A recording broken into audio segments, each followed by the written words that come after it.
ਪੰਜਾਬੀ ਭਾਸ਼ਾ ਨੂੰ ਪਿਆਰ ਕਰਨ ਵਾਲੇ ਸਰੋਤਿਆਂ ਦਾ ਤਹਿ ਦਿਲੋਂ ਧੰਨਵਾਦ। ਅੱਜ ਤੁਸੀਂ ਸੁਣੋਗੇ ਡਾਕਟਰ ਨਰਿੰਦਰ ਸਿੰਘ ਕਪੂਰ ਜੀ ਦੁਆਰਾ ਲਿਖੀ ਕਿਤਾਬ ਮਾਲਾ ਮਨ ਕੇ। ਕਿਸੇ ਵੱਲੋਂ ਸਾਨੂੰ ਆਪਣੇ ਨਿੱਜੀ ਵੇਰਵੇ ਦੱਸਣੇ, ਉਸ ਦੇ ਸਾਡੇ ਵਿੱਚ ਭਰੋਸੇ ਦਾ ਪ੍ਰਗਟਾਵਾ ਹੁੰਦੇ ਹਨ। ਵੱਡਿਆਂ ਦਾ ਹੁਕਮ ਮੰਨੋ, ਛੋਟੇ ਤੁਹਾਡਾ ਹੁਕਮ ਮੰਨਣਗੇ।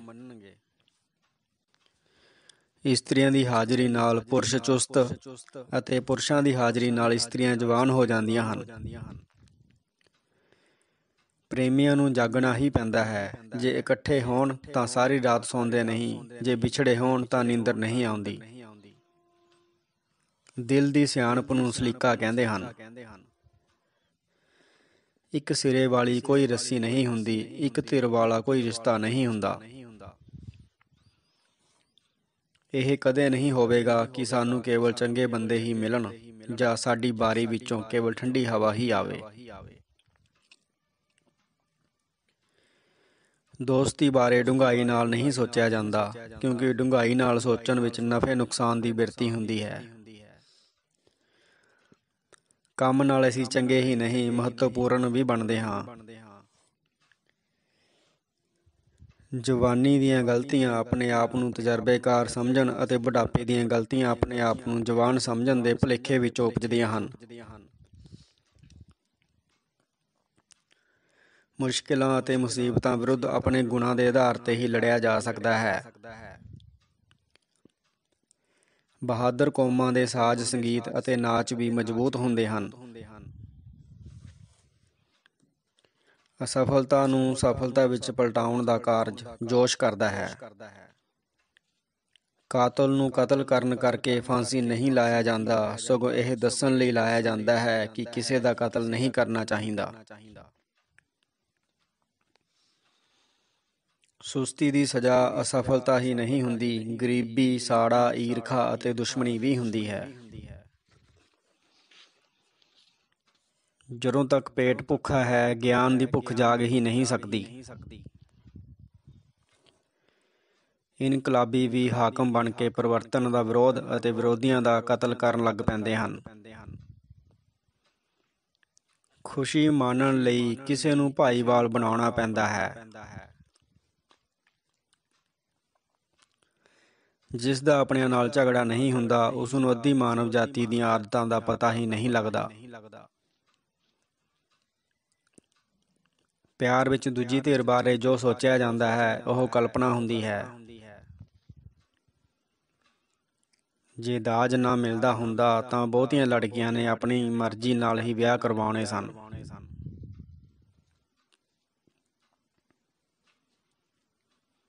ਕਿਸੇ ਕਹਾਣੀਆਂ ਉਹਨਾਂ ਪ੍ਰੇਮੀਆਂ ਦੇ ਹੀ ਬਣੇ ਹਨ ਜਿਹੜੇ ਆਪਣੇ ਪਹਿਲੇ ਹੀ ਪਿਆਰ ਦੇ ਮੁੱਢਲੇ ਪੜਾਅ ਵਿੱਚ ਮਰ ਗਏ ਸਨ।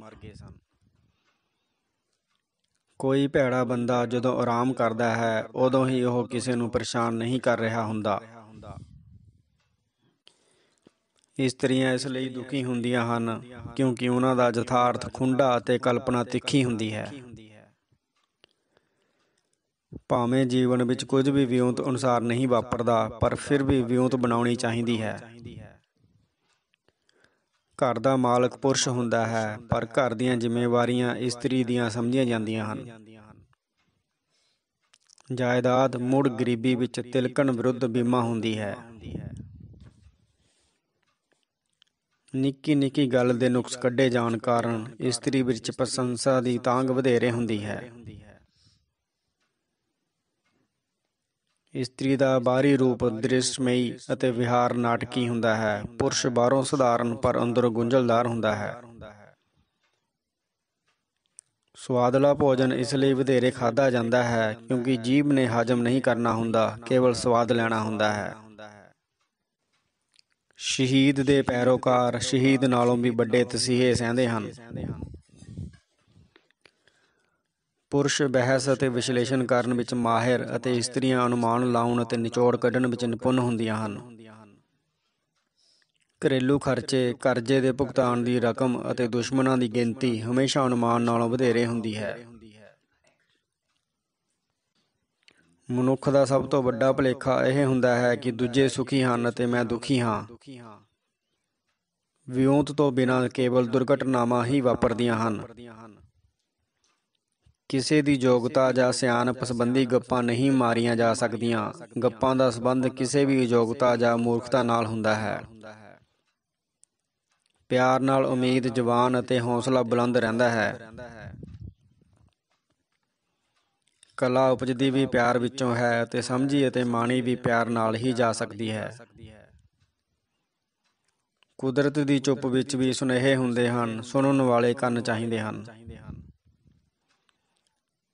ਜਿਸ ਨੇ ਆ ਕੇ ਜਾਣਾ ਨਾ ਹੋਵੇ, ਉਸ ਪ੍ਰਤੀ ਅਸੀਂ ਅਵੇਸਲੇ ਹੋ ਜਾਂਦੇ ਹਾਂ। ਯਾਦਾਂ ਉਸ ਪਿਆਰ ਦੀਆਂ ਹੀ ਹੁੰਦੀਆਂ ਹਨ ਜਿਹੜਾ ਪ੍ਰਵਾਨ ਚੜ੍ਹਨਾ ਚਾਹੀਦਾ ਸੀ ਪਰ ਚੜ੍ਹਿਆ ਨਹੀਂ ਹੁੰਦਾ। 100 ਰੁਪਏ ਦੀ ਗਲਤੀ ਕਰੋ, 500 ਰੁਪਏ ਦਾ ਸਬਕ ਸਿੱਖੋ। ਇਵੇਂ ਗਲਤੀਆਂ ਵੀ ਲਾਹੇਵੰਦਾਂ ਵਪਾਰ ਬਣ ਜਾਣਗੀਆਂ। ਜਿੱਥੇ ਮਨੁੱਖਾਂ ਦੇ ਆਪਸੀ ਸੰਬੰਧ ਸੁਖਾਵੇਂ ਨਹੀਂ ਹੁੰਦੇ, ਉੱਥੇ ਕੁਦਰਤ ਅਤੇ ਮਨੁੱਖ ਦੇ ਆਪਸੀ ਰਿਸ਼ਤੇ ਵਿੱਚ ਵੀ ਨਿੱਘ ਨਹੀਂ ਹੁੰਦਾ। ਚੰਗਿਆਂ ਕੋਲ ਸਭ ਕੁਝ ਨਹੀਂ ਹੁੰਦਾ, ਪਰ ਉਹਨਾਂ ਕੋਲ ਜੋ ਹੁੰਦਾ ਹੈ ਉਹ ਉਸੇ ਨਾਲ ਪ੍ਰਸੰਨ ਹੁੰਦੇ ਹਨ। ਸੇਵਾ ਮੁਕਤ ਵਿਅਕਤੀ ਸੇਵਾ ਮੁਕਤ ਬੰਦੇ ਨੂੰ ਮਿਲ ਕੇ ਬੜਾ ਪ੍ਰਸੰਨ ਹੁੰਦਾ ਹੈ। ਗਲਤੀਆਂ ਸਾਨੂੰ ਬੰਨ੍ਹ ਲੈਂਦੀਆਂ ਹਨ, ਤਜਰਬਾ ਬਾਹਰ ਨਿਕਲਣ ਦਾ ਰਾਹ ਦੱਸਦਾ ਹੈ ਅਤੇ ਮਿਹਨਤ ਸਾਨੂੰ ਸੁਤੰਤਰ ਕਰਦੀ ਹੈ। ਕੁਦਰਤ ਜਦੋਂ ਕਿਸੇ ਨੂੰ ਮੂਰਖ ਬਣਾਉਂਦੀ ਹੈ ਤਾਂ ਕੋਈ ਭੁਲੇਖਾ ਨਹੀਂ ਰਹਿਣ ਦਿੰਦੀ। ਸਮਾਜ ਕੋਈ ਹੋਵੇ, ਪਰਜਾ ਹਾਕਮਾਂ ਦੀ ਨਕਲ ਕਰਦੀ ਹੈ। ਪੁਸਤਕਾਂ ਸਾਡੇ ਸੋਚਣ, ਮਹਿਸੂਸ ਕਰਨ ਅਤੇ ਕੰਮ ਕਰਨ ਦਾ ਢੰਗ ਬਦਲ ਦਿੰਦੀਆਂ ਹਨ। ਜੇ ਮੁਖੀ ਚਰਿੱਤਰਵਾਨ ਨਾ ਹੋਵੇ ਤਾਂ ਉਸ ਸੰਸਥਾ ਦਾ ਨਿਗਰਨਾ ਯਕੀਨੀ ਹੁੰਦਾ ਹੈ, ਕਿਉਂਕਿ ਵੱਡੇ ਦਰੱਖਤ ਉੱਪਰੋਂ ਮੁਰਝਾਉਣਾ ਆਰੰਭ ਕਰਦੇ ਹਨ। ਮਨੁੱਖ ਨੂੰ ਮਹੱਤਵ ਉਦੋਂ ਹੀ ਮਿਲਦਾ ਹੈ ਜਦੋਂ ਉਸਨੂੰ ਕੋਈ ਜ਼ਿੰਮੇਵਾਰੀ ਦਿੱਤੀ ਜਾਂਦੀ ਹੈ। ਰੋਣ ਨਾਲ ਦਿਲ ਨਿਰਮਲ, ਮਨ ਕੋਮਲ ਅਤੇ ਬਿਰਤੀ ਸਵੱਛ ਹੋ ਜਾਂਦੀ ਹੈ। ਮੌਤ ਬਾਰੇ ਗੱਲਾਂ ਕਰਦਿਆਂ ਮਨੁੱਖ ਇਨਸਾਨ ਬਣ ਜਾਂਦਾ ਹੈ। ਜੇ ਰਿਸ਼ਤੇਦਾਰੀਆਂ ਨਾ ਹੁੰਦੀਆਂ ਤਾਂ ਹਰ ਕਿਸੇ ਨੂੰ ਆਪਣੀ ਆਮਦਨ ਵਿੱਚ ਹੀ ਗੁਜ਼ਾਰਾ ਕਰਨਾ ਪੈਣਾ ਸੀ। ਜੀਵਨ ਦਾ ਅੰਤਲਾ ਦਿਨ ਮੌਤ ਦਾ ਪਹਿਲਾ ਦਿਨ ਹੋ ਨਿਬੜਦਾ ਹੈ। ਜੱਦੋ-ਜਹਿਦ ਅਤੇ ਰੁਕਾਵਟਾਂ ਤੋਂ ਬਿਨਾਂ ਕੀਤੇ ਪਿਆਰ ਦੀਆਂ ਯਾਦਾਂ ਨਹੀਂ ਬਣਦੀਆਂ। ਮਨੁੱਖ ਨੇ ਕੁਝ ਅਜਿਹੇ ਕੰਮ ਵੀ ਕਰਨੇ ਹੁੰਦੇ ਹਨ ਜਿਨ੍ਹਾਂ ਸੰਬੰਧੀ ਉਸਨੇ ਸਾਰਾ ਜੀਵਨ ਪਛਤਾਉਣਾ ਹੁੰਦਾ ਹੈ। ਨਜ਼ਰਾਨਾ, ਜੁਰਮਾਨਾ, ਹਰਜਾਨਾ, ਤਹਿਖਾਨਾ ਮੁਗਲ ਹਕੂਮਤ ਦੇ ਆਧਾਰ ਸਨ। ਮਾਵਾਂ ਆਪਣੇ ਵਿਹਾਰ ਨਾਲ ਦੱਸਦੀਆਂ ਹਨ ਕਿ ਸਾਡੀ ਆਪਣੀ ਖੁਸ਼ੀ ਹੀ ਸਾਡੀ ਜ਼ਿੰਦਗੀ ਦਾ ਉਦੇਸ਼ ਨਹੀਂ ਹੋਣੀ ਚਾਹੀਦੀ। ਜੇ ਮਨੁੱਖ ਅੰਦਰ ਸ਼ਰਧਾ ਹੋਵੇ ਤਾਂ ਉਸਨੂੰ ਤਾਰੇ, ਪਰਿਕਰਮਾ ਅਤੇ ਪੰਛੀ ਕੀਰਤਨ ਕਰਦੇ ਪ੍ਰਤੀਤ ਹੋਣਗੇ। ਕਿਸੇ ਨੂੰ ਪਿਆਰ ਅਤੇ ਧਿਆਨ ਨਾਲ ਸੁਣਨਾ ਆਪਣੀ ਗੱਲ ਮਨਵਾਉਣ ਵਿੱਚ ਸਹਾਈ ਹੁੰਦਾ ਹੈ। ਆਤੰਕਵਾਦੀਆਂ ਕੋਲ ਹਥਿਆਰ ਨਵੇਂ ਪਰ ਸੋਚ ਪੁਰਾਣੀ ਹੁੰਦੀ ਹੈ। ਮਿਹਨਤ ਨਾਲ ਕਮਾਈ ਦੌਲਤ ਹੋਣੀ ਅਤੇ ਮਾਣਨ ਲਈ ਵਕਤ ਵੀ ਹੋਣਾ ਖੁਸ਼ਹਾਲੀ ਦੀ ਉੱਚਤਮ ਅਵਸਥਾ ਹੁੰਦੀ ਹੈ। ਕਿਸੇ ਵੀ ਇਸਤਰੀ ਨੂੰ ਕੋਈ ਨਿਕੰਮਾ ਬੰਦਾ ਚੰਗਾ ਨਹੀਂ ਲੱਗਦਾ, ਭਾਵੇਂ ਉਹ ਉਸਦਾ ਪਤੀ ਹੀ ਕਿਉਂ ਨਾ ਹੋਵੇ। ਜੇ ਤੁਸੀਂ ਬੱਚੇ ਵਾਂਗ ਸੋਚ ਸਕਦੇ ਹੋ ਤਾਂ ਤੁਸੀਂ ਬਾਦਸ਼ਾਹ ਹੋ। ਪੈਸਾ ਉਹੀ ਹੁੰਦਾ ਹੈ ਜਿਸ ਨੂੰ ਖਰਚਣ ਦਾ ਸਾਨੂੰ ਅਧਿਕਾਰ ਹੁੰਦਾ ਹੈ, ਬਾਕੀ ਪੈਸੇ ਦੀ ਅਸੀਂ ਰਾਖੀ ਹੀ ਕਰਦੇ ਹਾਂ। ਕਰਜ਼ੇ ਅਤੇ ਕਬਜ਼ੇ ਦੀ ਤਕਲੀਫ਼ ਇੱਕੋ ਜਿਹੀ ਹੁੰਦੀ ਹੈ। ਪ੍ਰੇਮੀਆਂ ਲਈ ਇੱਕ ਦੂਜੇ ਬਾਰੇ ਸੰਖੇਪ ਗੱਲਾਂ ਕਰਨੀਆਂ ਸੰਭਵ ਨਹੀਂ ਹੁੰਦੀਆਂ। ਕਿਸੇ ਵੱਲੋਂ ਪਸੰਦ ਕੀਤੇ ਜਾਣਾ ਜਾਂ ਕਿਸੇ ਨੂੰ ਪਸੰਦ ਕਰਨਾ ਸਾਡੇ ਤੰਦਰੁਸਤ ਹੋਣ ਦੀ ਨਿਸ਼ਾਨੀ ਹੁੰਦੀ ਹੈ। ਚੰਗੀ ਕਾਰਗੁਜ਼ਾਰੀ ਨੂੰ ਦੁਹਰਾਉਣ ਦੀ ਯੋਗਤਾ ਨੂੰ ਨਿਪੁੰਨਤਾ ਕਹਿੰਦੇ ਹਨ। ਸੱਚਾ ਅਮੀਰ ਆਪਣੀ ਅਮੀਰੀ ਨੂੰ ਲੁਕਾਉਣ ਦਾ ਯਤਨ ਕਰਦਾ ਹੈ। ਸਥਾਪਤ ਹੋ ਚੁੱਕੀ ਯੋਗਤਾ ਨੂੰ ਸਮਰੱਥਾ ਕਹਿੰਦੇ ਹਨ। ਜਿਸ ਦੇਸ਼ ਵਿੱਚ ਵਿਆਹ ਜਲਦੀ ਹੁੰਦੇ ਹਨ ਉਹ ਦੇਸ਼ ਗਰੀਬ ਹੁੰਦਾ ਹੈ ਅਤੇ ਉੱਥੇ ਗਰੀਬੀ ਹੋਣ ਕਰਕੇ ਵਿਆਹ ਜਲਦੀ ਕੀਤੇ ਜਾਂਦੇ ਹਨ।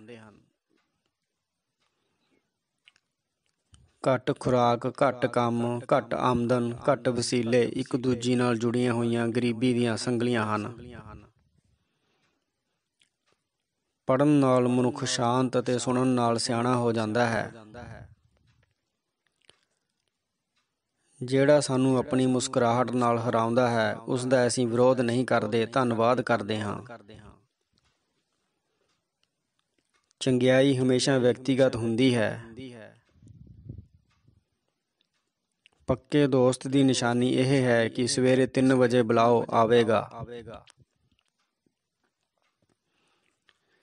ਜ਼ਿੰਦਗੀ ਸਾਡੀ ਹਿੰਮਤ ਦੇ ਅਨੁਪਾਤ ਵਿੱਚ ਫੈਲਦੀ ਸੁੰਗੜਦੀ ਹੈ। ਜੰਗ ਹਾਰ ਨਾਲ ਨਹੀਂ, ਜਿੱਤ ਨਾਲ ਮੁੱਕਦੀ ਹੈ। ਜਦੋਂ ਤੱਕ ਜਿੱਤ ਦਾ ਨਿਰਣਾ ਨਹੀਂ ਹੁੰਦਾ, ਜੰਗ ਜਾਰੀ ਰਹਿੰਦੀ ਹੈ। ਕਿਸੇ ਨੂੰ ਉਸ ਦੀ ਅਸਲੀਅਤ ਨਾਲੋਂ ਘਟਾ ਕੇ ਜਾਂ ਵਿਗਾੜ ਕੇ ਪੇਸ਼ ਕਰਨ ਨੂੰ ਨਿੰਦਾ ਕਹਿੰਦੇ ਹਨ। ਅਜੋਕੇ ਸ਼ਹਿਰ ਕਾਰਾਂ ਲਈ ਬਣਾਏ ਜਾ ਰਹੇ ਹਨ, ਸ਼ਹਿਰ ਵਾਸੀਆਂ ਲਈ ਨਹੀਂ। ਆਪਣੇ ਤੋਂ ਵੱਖਰੀ ਸੋਚ ਵਾਲੇ ਨੂੰ ਖਿੜੇ ਮੱਥੇ ਪ੍ਰਵਾਨ ਕਰਨ ਨਾਲ ਸਾਡੀ ਆਪਣੀ ਸੋਚ ਬਲਵਾਨ ਹੋ ਜਾਂਦੀ ਹੈ। ਪਰਮਾਤਮਾ ਵਿੱਚ ਵਿਸ਼ਵਾਸ ਨਾਲ ਮਨੁੱਖ ਦੀ ਮਾਨਸਿਕ ਬੇਚੈਨੀ ਘਟਦੀ ਹੈ। ਜਿਹੜੇ ਕੰਮ ਨੂੰ ਲੰਮਾ ਅਰਸਾ ਲੱਗੇ ਉਸ ਦੀ ਸਫਲਤਾ ਤੇ ਕਿਸੇ ਨੂੰ ਸਾੜਾ ਨਹੀਂ ਹੁੰਦਾ। ਬੱਚਿਆਂ ਲਈ ਯਾਤਰਾ ਮਨੋਰੰਜਨ, ਜਵਾਨਾਂ ਲਈ ਸਿੱਖਿਆ ਅਤੇ ਵੱਡਿਆਂ ਲਈ ਅਨੁਭਵ ਹੁੰਦੀ ਹੈ।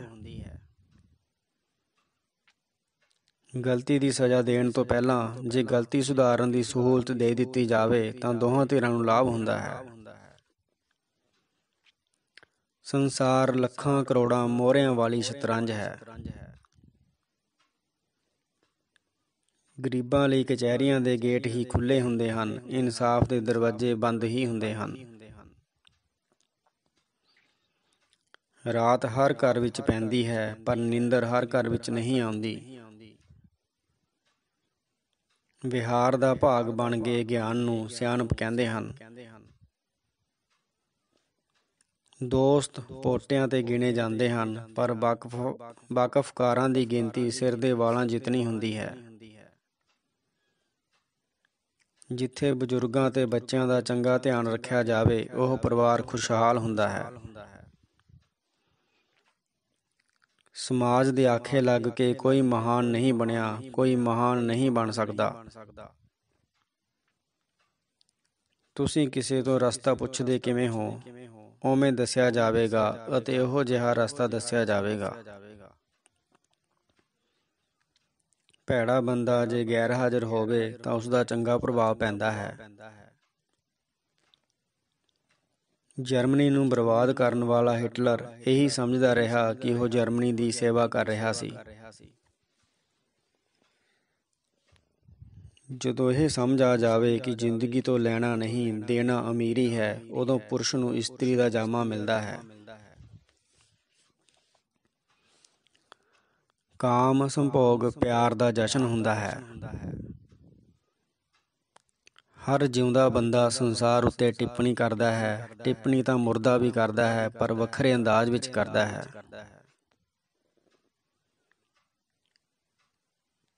ਜਿਹੜਾ ਕਾਰਜ ਕਿਸੇ ਨੂੰ ਪੀੜਤ ਕਰਦਾ ਹੈ ਉਸ ਕਾਰਜ ਵਿੱਚ ਅਤੇ ਉਸ ਨੂੰ ਕਰਨ ਵਾਲੇ ਵਿੱਚ ਵਿਕਾਸ ਨਹੀਂ ਵਾਪਰਦਾ। ਤਬਾਹੀ ਦੇ ਹਥਿਆਰ ਮਨੁੱਖ ਦੀ ਤਰਕਹੀਣ ਸੁਆਰਥੀ ਸੋਚ ਵਿੱਚੋਂ ਉਪਜਦੇ ਹਨ। ਵਕਤ ਨਾਲ ਆਪੇ ਕੁਝ ਨਹੀਂ ਬਦਲਦਾ, ਬਦਲੇਗਾ ਉਹੀ ਜਿਸ ਨੂੰ ਅਸੀਂ ਬਦਲਾਂਗੇ। ਜਿਹੜੇ ਸਾਨੂੰ ਖੁਸ਼ੀ ਦਿੰਦੇ ਹਨ ਉਹਨਾਂ ਨੂੰ ਆਪਣੇ ਨੇੜੇ ਕਰਨਾ ਚਾਹੀਦਾ ਹੈ। ਜਿਨ੍ਹਾਂ ਬਿਨਾਂ ਅਸੀਂ ਉਦਾਸ ਹੋ ਜਾਂਦੇ ਹਾਂ, ਆਪ ਉਹਨਾਂ ਦੇ ਨੇੜੇ ਹੋਣਾ ਚਾਹੀਦਾ ਹੈ। ਮਨੁੱਖ ਉਪਦੇਸ਼ ਨਾਲੋਂ ਡਰ ਨੂੰ ਵਧੇਰੇ ਮੰਨਦਾ ਹੈ। ਲਾਲਚ ਭਵਿੱਖ ਵਿੱਚ ਸੁੱਖ ਮਾਣਨ ਦੀ ਇੱਛਾ ਵਿੱਚੋਂ ਉਪਜਦਾ ਹੈ। ਰਮਾਇਣ ਵਿਚਾਰਾਂ ਦਾ ਗ੍ਰੰਥ ਹੈ, ਮਹਾਂਭਾਰਤ ਕਾਰਜਾਂ ਦਾ। ਮੌਲਿਕ ਅਤੇ ਚੰਗਾ ਲੇਖਕ ਉਹ ਨਹੀਂ ਹੁੰਦਾ ਜਿਸ ਦੀ ਹੋਰ ਲੇਖਕ ਨਕਲ ਕਰਨ, ਸਗੋਂ ਉਹ ਹੁੰਦਾ ਹੈ ਜਿਸ ਦੀ ਨਕਲ ਕੀਤੀ ਤਾਂ ਜਾਵੇ ਪਰ ਹੋਵੇ ਨਾ। ਜੇ ਦੇਣ ਵਾਲਾ ਮਿਹਰਬਾਨ ਅਤੇ ਲੈਣ ਵਾਲਾ ਕਦਰਦਾਨ ਹੋਵੇ ਤਾਂ ਦੋਵੇਂ ਖੁਸ਼ਹਾਲ ਹੁੰਦੇ ਹਨ। ਪੁਰਾਣੇ ਨੂੰ ਜਾਣਨਾ, ਵਰਤਮਾਨ ਨੂੰ ਮਾਣਨਾ ਅਤੇ ਨਵੇਂ ਨੂੰ ਪਛਾਣਨਾ ਖੁਸ਼ਹਾਲੀ ਦੇ ਲੱਛਣ ਹੁੰਦੇ ਹਨ। ਫਿਲਮ ਵਿੱਚ ਨਾਇਕ ਹਮੇਸ਼ਾ ਖਲਨਾਇਕ ਨਾਲੋਂ ਸੋਹਣਾ, ਸਾਊ ਅਤੇ ਸਿਆਣਾ ਹੁੰਦਾ ਹੈ। ਦੂਜਾ ਵਿਆਹ ਸਾਬਤ ਕਰਦਾ ਹੈ ਕਿ ਤਜਰਬੇ ਤੋਂ ਕੁਝ ਨਹੀਂ ਸਿੱਖਿਆ ਗਿਆ ਜਾਂ ਤਜਰਬਾ ਹੋਇਆ ਹੀ ਨਹੀਂ। ਕੰਮ ਚੋਰ ਨਹੀਂ ਜਾਣਦੇ ਕਿ ਕੰਮ ਦੀ ਮੌਜ ਵੀ ਮਾਣੀ ਜਾ ਸਕਦੀ ਹੈ। ਉਹ ਕੁਝ ਕਰੋ ਜੋ ਪਹਿਲੇ ਯਤਨ ਵਿੱਚ ਨਹੀਂ ਕੀਤਾ ਜਾ ਸਕਦਾ, ਇਵੇਂ ਤੁਹਾਨੂੰ ਸਭ ਕੁਝ ਕਰਨ ਦੀ ਜਾਂਚ ਆ ਜਾਵੇਗੀ। ਜਿਸ ਵਿੱਚ ਆਪਣੇ ਅਸੂਲਾਂ ਨੂੰ ਤਿਲਾਂਜਲੀ ਦੇਣ ਦੀ ਆਦਤ ਨਹੀਂ, ਉਹ ਰਾਜਨੀਤੀ ਵਿੱਚ ਸਫਲ ਨਹੀਂ ਹੋ ਸਕਦਾ। 4 ਚੀਜ਼ਾਂ ਹਰ ਕੋਈ ਪਸੰਦ ਕਰਦਾ ਹੈ: ਆਪਣੀ ਅਕਲ, ਆਪਣੀ ਜਾਨ, ਆਪਣੀ ਸ਼ਕਲ ਅਤੇ ਆਪਣੇ ਪਿਤਾ ਦੀ ਜਾਇਦਾਦ। ਵਿਰੋਧੀਆਂ ਦੇ ਸਾੜੇ ਦੇ ਬਾਵਜੂਦ ਜੇ ਕੋਈ ਵਿਕਾਸ ਕਰੀ ਜਾਵੇ ਤਾਂ ਹਿੰਸਾ ਉਪਜਦੀ ਹੈ। ਦੂਜਿਆਂ ਦਾ ਭਲਾ ਸੋਚਣ ਵਾਲੇ ਦਾ ਆਪਣਾ ਭਲਾ ਆਪਣੇ ਆਪ ਹੋ ਹੀ ਜਾਂਦਾ ਹੈ। ਇਲਮ ਅਤੇ ਅਕਲ ਵਿੱਚ ਕਮਾਉਣ ਅਤੇ ਖਰਚਣ ਵਾਲਾ ਅੰਤਰ ਹੁੰਦਾ ਹੈ।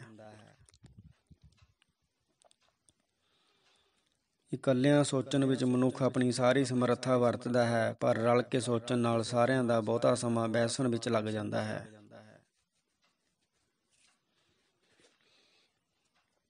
ਸਭ ਤੋਂ ਚੰਗਾ ਰਿਸ਼ਤੇਦਾਰ ਬਚਪਨ ਦਾ ਦੋਸਤ ਹੁੰਦਾ ਹੈ।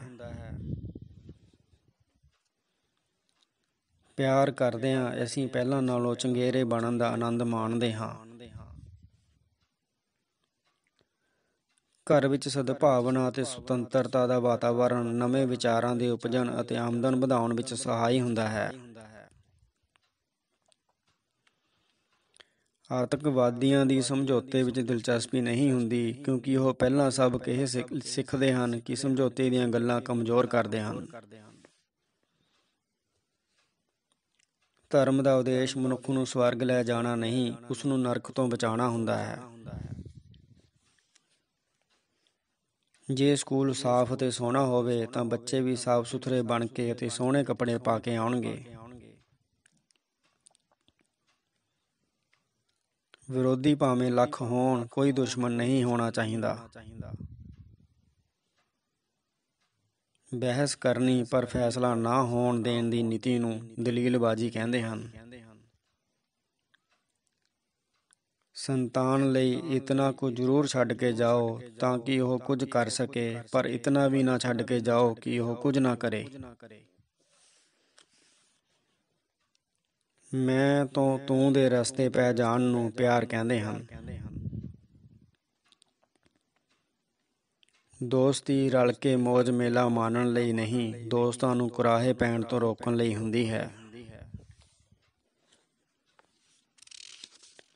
ਪਹਿਲਾਂ ਆਓ ਪਹਿਲਾਂ ਜਾਓ ਦਾ ਨੇਮ ਮੌਤ 'ਤੇ ਲਾਗੂ ਨਹੀਂ ਹੁੰਦਾ। ਅਧਿਆਪਕ ਨੂੰ ਮਿਲ ਕੇ ਵਿਦਿਆਰਥੀ ਨੂੰ ਲੱਗਣਾ ਚਾਹੀਦਾ ਹੈ ਕਿ ਉਹ ਗਿਆਨ ਦੀ ਗੰਗਾ ਵਿੱਚ ਇਸ਼ਨਾਨ ਕਰ ਰਿਹਾ ਹੈ। ਜੇ ਅੰਦਰ ਰੋਸ਼ਨੀ ਹੋਵੇ ਤਾਂ ਬਾਹਰ ਸਵੇਰ ਹੋਣ ਵਿੱਚ ਦੇਰ ਨਹੀਂ ਲੱਗਦੀ। ਫਿਲਾਸਫਰ ਆਪਸ ਵਿੱਚ ਸਹਿਮਤ ਨਹੀਂ ਹੁੰਦੇ, ਉਹਨਾਂ ਦੀ ਸੋਚ ਦਾ ਵਖਰੇਵਾਂ ਹੀ ਉਹਨਾਂ ਨੂੰ ਫਿਲਾਸਫਰ ਬਣਾਉਂਦਾ ਹੈ। ਜੋ ਕਹੋਗੇ ਉਹ ਲੋਕ ਸ਼ਾਇਦ ਨਾ ਮੰਨਣ, ਪਰ ਜੋ ਕਰੋਗੇ ਉਹ ਸਾਰੇ ਮੰਨਣਗੇ। ਆਪਣੇ ਕੱਪੜਿਆਂ ਦੇ ਰੰਗਾਂ ਬਾਰੇ ਸਾਡੇ ਬਹੁਤੇ ਫੈਸਲੇ ਸਾਡੀ ਆਪਣੀ ਚਮੜੀ ਦੇ ਰੰਗ 'ਤੇ ਆਧਾਰਿਤ ਹੁੰਦੇ ਹਨ। ਮਨ ਨੀਵਾਂ ਅਤੇ ਮੱਤ ਉੱਚੀ ਕੀਤੇ ਬਿਨਾਂ ਸੈਰ ਨਹੀਂ ਕੀਤੀ ਜਾ ਸਕਦੀ। ਲੋਕਤੰਤਰ ਵਿੱਚ ਪਰਿਵਰਤਨ ਦੀ ਇੱਛਾ ਬਲਵਾਨ ਹੋਣ ਕਾਰਨ ਉਹੀ ਸਰਕਾਰ ਅਕਸਰ ਦੁਬਾਰਾ ਨਹੀਂ ਚੁਣੀ ਜਾਂਦੀ।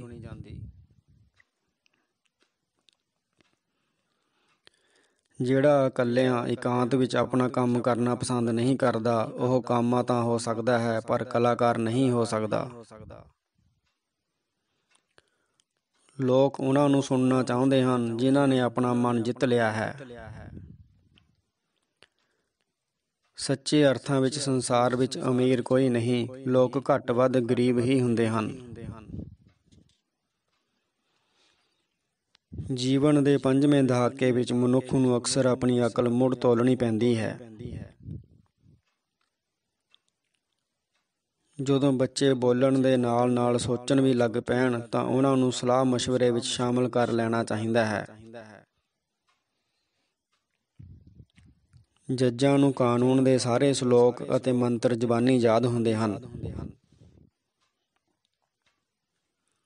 ਮਹਾਨ ਆਗੂ ਉਹ ਹੁੰਦਾ ਹੈ ਜਿਹੜਾ ਜਵਾਨਾਂ ਨੂੰ ਵੀ ਪ੍ਰਭਾਵਿਤ ਕਰੇ।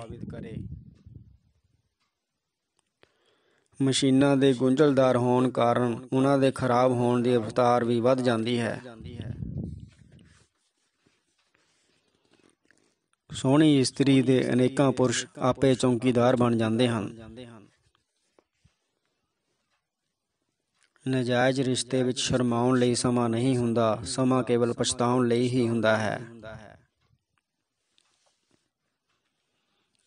ਕਈ ਪਤਨੀਆਂ ਬਾਜ਼ਾਰ ਵਿੱਚ ਆਪਣੇ ਪਤੀਆਂ ਵਾਸਤੇ ਅਕਲ ਖਰੀਦਣ ਜਾਂਦੀਆਂ ਹਨ। ਲੁੱਟੇ ਜਾਣ ਮਗਰੋਂ ਚੋਰੀ ਹੋ ਜਾਣ ਦਾ ਡਰ ਨਹੀਂ ਰਹਿੰਦਾ।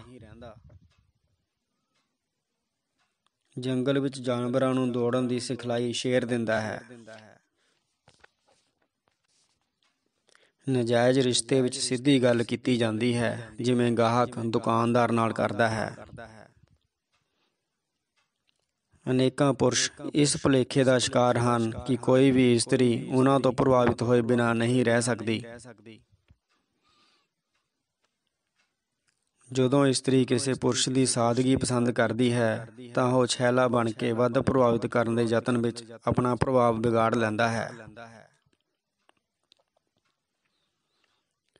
ਪ੍ਰੇਮੀ ਆਪਣੇ ਖਤਾਂ ਰਾਹੀਂ ਇੱਕ ਦੂਜੇ ਨੂੰ ਆਪਣੇ ਦਿਲ ਦੀਆਂ ਤਸਵੀਰਾਂ ਭੇਜਦੇ ਹਨ।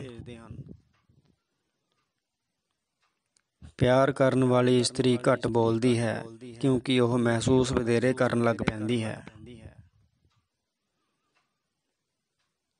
ਜਦੋਂ ਕਿਸੇ ਦੇ ਦਿਲ ਵਿੱਚ ਆਪਣੀ ਇੱਜ਼ਤ ਦਾ ਅਹਿਸਾਸ ਮੁੱਕ ਜਾਵੇ ਤਾਂ ਉਹ ਆਪਣੇ ਆਪ ਨੂੰ ਵੀ ਨਫ਼ਰਤ ਦੀ ਨਜ਼ਰ ਨਾਲ ਵੇਖਣ ਲੱਗ ਪੈਂਦਾ ਹੈ। ਹੱਸਣ ਨਾਲ ਸਾਡੀ ਸ਼ਖਸੀਅਤ ਵਿਚਲੀ ਖੋਟ ਘਟਦੀ ਹੈ। ਇਸਤਰੀ ਇਹ ਕਦੇ ਨਹੀਂ ਭੁੱਲਦੀ ਕਿ ਉਹ ਔਰਤ ਹੈ। ਤਕੜੇ ਕਾਨੂੰਨ ਬਣਾਉਂਦੇ ਹਨ, ਕਮਜ਼ੋਰ ਸਜ਼ਾ ਭੁਗਤਦੇ ਹਨ। ਜੇ ਕਿਸੇ ਵਿਦਿਅਕ ਸੰਸਥਾ ਦਾ ਮੁਖੀ ਚਰਿੱਤਰਵਾਨ ਨਹੀਂ ਤਾਂ ਲੋਕ ਉਸ ਨੂੰ ਹੀ ਨਹੀਂ, ਉਸ ਨੂੰ ਨਿਯੁਕਤ ਕਰਨ ਵਾਲਿਆਂ ਨੂੰ ਵੀ ਨਿੰਦਣ ਲੱਗ ਪੈਂਦੇ ਹਨ। ਸਮੱਸਿਆਵਾਂ ਬਾਰੇ ਸੋਚਣ ਨਾਲ ਸਮੱਸਿਆਵਾਂ ਸੰਕਟ ਨਹੀਂ ਬਣਦੀਆਂ। ਜਦੋਂ ਤੱਕ ਨਸ਼ਈ ਦਾ ਕਿਸੇ ਉਚੇਰੀ ਸ਼ਕਤੀ ਵਿੱਚ ਵਿਸ਼ਵਾਸ ਨਾ ਜਾਗੇ, ਉਹ ਨਸ਼ੇ ਤਿਆਗ ਨਹੀਂ ਸਕਦਾ। ਚੈਨਲ ਨੂੰ ਸਬਸਕ੍ਰਾਈਬ ਕਰਨ ਲਈ ਧੰਨਵਾਦ। ਤੁਹਾਡਾ ਦਿਨ ਸ਼ੁਭ ਰਹੇ।